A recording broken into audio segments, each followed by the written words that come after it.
Do either of you monitor the Gaza Health Ministry? I do not. No. No? So I think it's, decent to look at. It's what the lady that got pulled out was parroting when she said 10,000 civilians were killed. And it's not just what they were parroting in back there. It's literally what UNRWA parrots.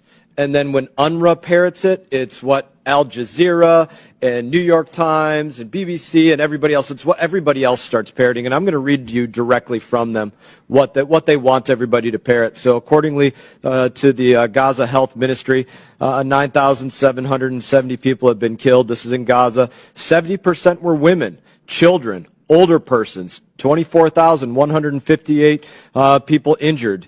2,260 reported missing.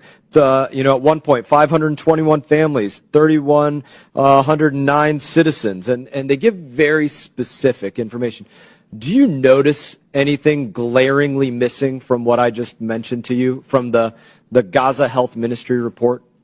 Is there anything that strikes you as glaringly missing?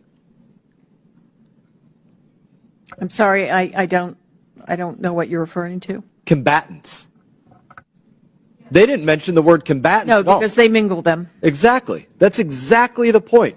They expect the world to believe that all these people and these groups that they're dividing up to families and older persons and children, which they consider anybody under 18, and women, that none of them are combatants. That's what they want the world to believe, and that's what the United Nations goes out there and parrots, and that's what the media goes out there and parrots. So I want to get to a few of those points because it leads to a circle that's going on, and the circle is this. This shouldn't be provocative to anybody. Hamas lies. Hamas and Palestinians lie. It's their government. I've had a number of my colleagues that have agreed with me on Twitter that it's their government, even though they tried to censure me on this. But, and then they say they lie, but then they pretend everybody is a victim. And then after they say everybody's a victim, there's anti-Semitic riots and terrorism.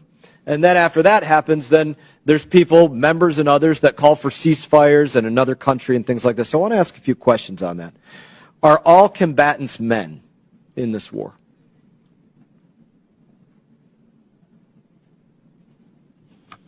We're not on the ground and would not be in a position to confirm. Do you think they're all men? You're in DOD, you monitored Iraq and Afghanistan. Are all combatants men? Generally speaking, all combatants are not men. Thank you. Are they all over the age of 18?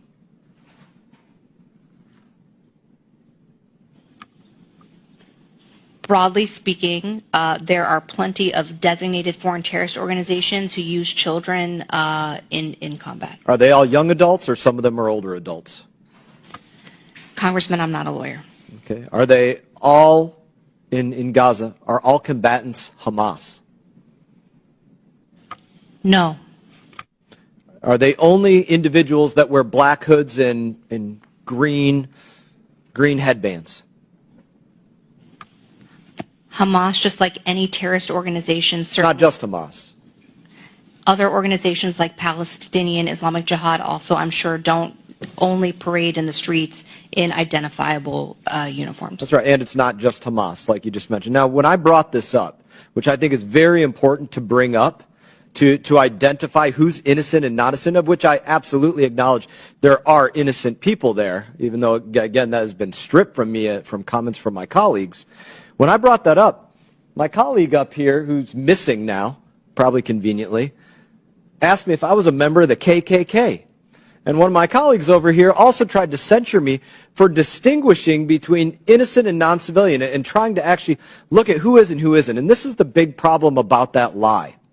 That lie is actually worse than the Al-Ali hospital bombing lie that was told by Rashida Tlaib in the New York Times and the Associated Press. Because that is a much more persistent lie that Hamas is begging, Palestinians are begging members of Congress to make. They're counting on the fact that people here won't try to distinguish that it's not just Hamas terrorists.